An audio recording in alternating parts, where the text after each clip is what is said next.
Hello guys, dahil palapit na ang playoffs ng PBA Commissioner's Cup at malalaman natin kung sino yung 8 koponan ang papasok sa playoffs. Dalawa dyan ay makukuha ang twice to beat. So tingnan natin ang mga teams na nasa team standings ng PBA Commissioner's Cup as of January 15 win and loss record. So nanguna pa rin itong Northport Batang Pier with 7-3.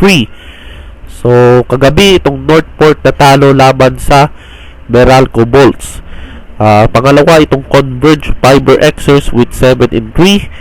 At sunod dito yung tied with 6-3 win-loss record itong Meralco Bolts, Hong Kong Eastern yung guest team ng PBA, at Barangay Ginebra San Miguel. So itong Meralco Bolts meron na silang dalawang sunod na panalo.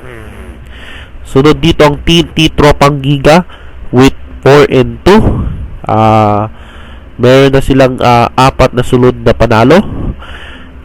Sunod dito ang Rain or Shine Elasto Painters with 5-3. Rain or Shine meron ng dalawang sunod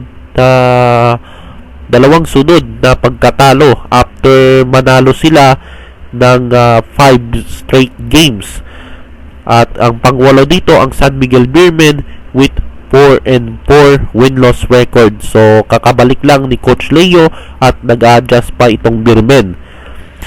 Pangsyam itong NLEX World Warriors tied with Phoenix Fuel Masters with 3-5. Magnolia Chicken Templados Hotshots 3-6. Blackwater Bossing 1-7. At Terra Firma Jeep na wala pa ring panalo with 0-9. So itong Blackwater, Terra Firma, mahihirapan na ito.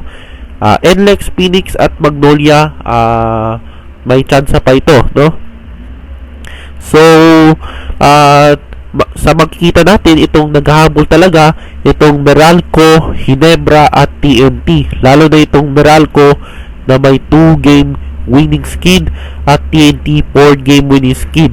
So kung matalo dito ang Northport, Converge at Eastern sa kanilang susunod na laro ay at nanalo itong Ginebra, Meralco at TNT sa kanilang next game, so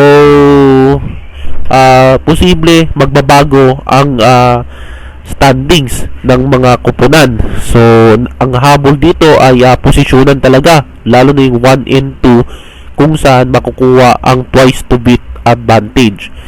So yan yung ating updated team standings. Then merong laro mamaya sa Ninoy Aquino Stadium, Wednesday. First game Terra Firma versus Blackwater, at second game ang NLEX versus TNT. Lalo na yung NLEX na naghahabol, no, at gustong makuha ang panalo. At itong TNT ay nasa 6 pa na laro, no, pampito na ito mamayang gabi. So titingnan natin kung matutuloy itong winning streak ng TNT or mananalo itong NLEX. So yan yung ating PBA update sa araw na ito. Maraming salamat. Paki-subscribe ang ating JLA Sports Basketball at JLA Blinds Official YouTube channel. So maraming salamat at kita-kits tayo sa next video.